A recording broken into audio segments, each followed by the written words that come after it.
Tingginya minat publik internasional menyaksikan laga Timnas Indonesia versus Jepang dan Timnas Indonesia versus Arab Saudi. Para bos dan pengusaha Arab berebut jadi sponsor.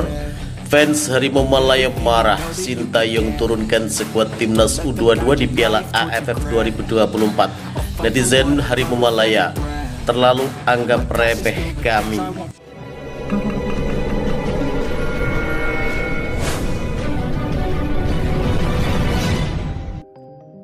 Pertandingan antara Timnas Indonesia melawan Jepang dan Arab Saudi tak hanya menarik perhatian para pecinta sepak bola dunia, tetapi juga memicu antusiasme di kalangan para pengusaha dan sultan atau konglomerat dari negara-negara Timur Tengah, khususnya Arab Saudi.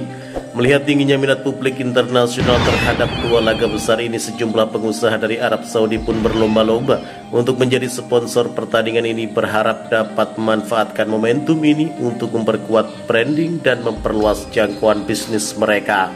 Seperti diketahui, tiket laga Timnas Indonesia untuk melawan Jepang sudah habis terjual. Sebelumnya PSSI menyediakan sebanyak 60.000 tiket untuk dijual ke penonton umum. Timnas Indonesia akan menjamu Jepang pada 15 November 2024 di Stadion Gelora Bung Karno, Senayan, Jakarta Pusat. Laga itu adalah kelima di putaran ketiga Grup C kualifikasi Piala Dunia 2026 zona Asia. Dan 4 hari kemudian Timnas Indonesia bakal bertemu Arab Saudi masih di tempat yang sama yang berstatus partai ke-6. Kita lihat juga dari data-data pertandingan Timnas Indonesia melawan Jepang ini, sudah 60.000 tiket itu terjual, ucap Ketua Umum PSSI Erick Thohir.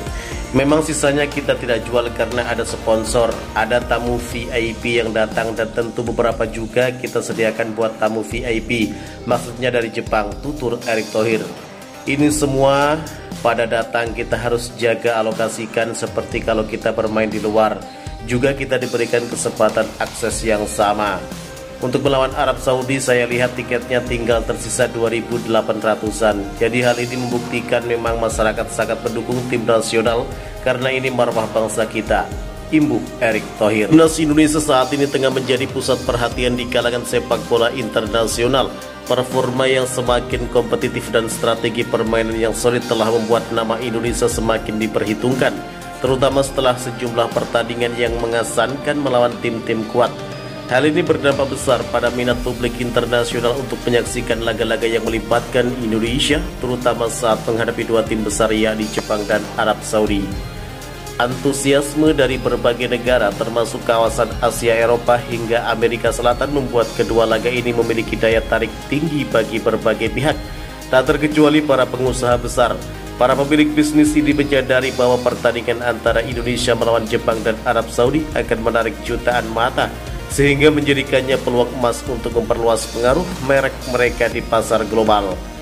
Sejumlah pengusaha papan atas dan sultan dari Arab Saudi menyadari bahwa ajang ini dapat menjadi sarana untuk memperkenalkan dan mempromosikan bisnis mereka dari sektor otomotif, perbankan hingga produk gaya hidup. Berbagai sektor industri di Arab Saudi kini tertarik untuk menjadi bagian dari pertandingan besar ini. Mereka percaya bahwa dengan menjadi sponsor, mereka dapat memperluas jangkauan pasar mereka ke Indonesia dan negara-negara lain di Asia yang memiliki basis penonton besar. Fenomena ini juga didorong oleh hubungan erat antara Arab Saudi dan Indonesia yang semakin menguat di berbagai bidang, termasuk ekonomi dan olahraga. Para pengusaha Arab Saudi melihat ini sebagai kesempatan untuk mempererat hubungan melalui dukungan finansial dalam dunia sepak bola. Beberapa perusahaan besar dikabarkan sudah mengajukan penawaran sponsor yang menarik, bahkan bersaing dengan perusahaan-perusahaan internasional lainnya. Dukungan dari sponsor, terutama yang berasal dari luar negeri, membawa manfaat besar bagi sepak bola Indonesia. Tidak hanya membantu meningkatkan kualitas penyelenggaraan acara, dukungan ini juga dapat meningkatkan eksposur internasional bagi Timnas Indonesia. Dengan adanya sponsorship dari para konglomerat Arab Saudi, kedua laga ini bisa semakin terlihat profesional dan terorganisir dengan baik, yang tentunya berdampak positif terhadap citra sepak bola nasional.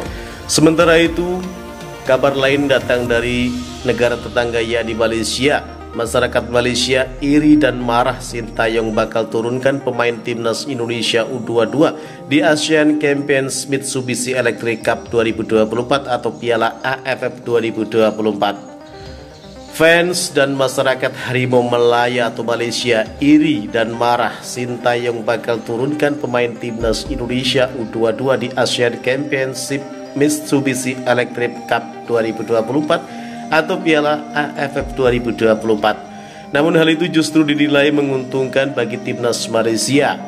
Timnas Indonesia menghadapi dua agenda penting pada akhir tahun ini. Terdekat, skuad Garuda akan melakoni laga lanjutan kualifikasi Piala Dunia 2026 zona Asia menghadapi timnas Jepang dan timnas Arab Saudi. Setelah kualifikasi Piala Dunia 2026 zona Asia, timnas Indonesia akan berlaga di Asian Champions Mitsubishi Electric Cup 2024 alias Piala AFF 2024. Indonesia juga berharap besar di ajang ini untuk bisa meraih gelar juara. Namun melihat dua turnamen yang berdekatan, Sintayong berniat menurunkan skuad utama di kedua turnamen tersebut. Pelatih asal Korea Selatan itu memilih untuk menurunkan tim utama di kualifikasi Piala Dunia 2026 dan Indonesia U22 untuk Piala AFF 2024. Selain karena jadwalnya yang berdekatan, pemilihan pemain timnas Indonesia U22 juga bertujuan untuk mempersiapkan regenerasi. Timnas usia muda dianggap lebih memiliki mindset untuk berkembang sehingga bisa dipersiapkan untuk masa depan. Di tahun depan, timnas Indonesia juga akan melakoni ajang SEA Games 2025. Dengan begitu, Piala AFF 2024 dapat menjadi ajang pemanasan yang bagus dan menaikkan mental para pemain sebelum menghadapi target yang seharusnya. Akan tetapi keputusan Sintayong menurunkan timnas Indonesia U22 rupanya menjadi polemik di negara tetangga seperti Malaysia. Mereka merasa iri dan marah karena Indonesia menurunkan skuad muda, yakni timnas U22 untuk menghadapi mereka. Indonesia lolos ke putaran ketiga kualifikasi Piala Dunia bukan karena lebih baik dari kami Malaysia dan tim ASEAN lainnya, tetapi karena babak penyisihan grup lebih mudah dibandingkan tim lain dan menggunakan pemain naturalisasi atau pemain warisan, tulis seorang netizen Malaysia. Bukannya negara Indonesia ini teriak-teriak keluar dari AFF, tulis netizen Malaysia lainnya. Negara Indonesia sudah merasakan mereka bukan level ASEAN, padahal sama saja prestasi mereka turun naik, tulis fans masyarakat Malaysia lainnya. Namun di sisi lain, beberapa publik Malaysia menilai keputusan Sintayong menurunkan timnas Indonesia U22 adalah sebuah peluang, sebab ini membuat peluang pasukan Harimau Malaya untuk menjadi juara dianggap lebih besar. Malaysia perlu ambil peluang dengan menurunkan skuad terbaik. Malaysia tidak ada kejuaraan FIFA bulan tersebut. Kita bisa hajar mereka dan rebut juara di Piala AFF 2024, tulis salah seorang netizen Malaysia. Itulah reaksi iri dan marah masyarakat Malaysia melihat Sintayong bakal menurunkan pemain timnas Indonesia U22 di ASEAN Champions Mitsubishi Electric Cup 2024 atau Piala AFF 2024. Semoga informasi ini berguna untuk para penggemar sepak bola Indonesia sekalian. Terima kasih telah menyimak video kami. Nantikan video-video kami selanjutnya. Salam olahraga.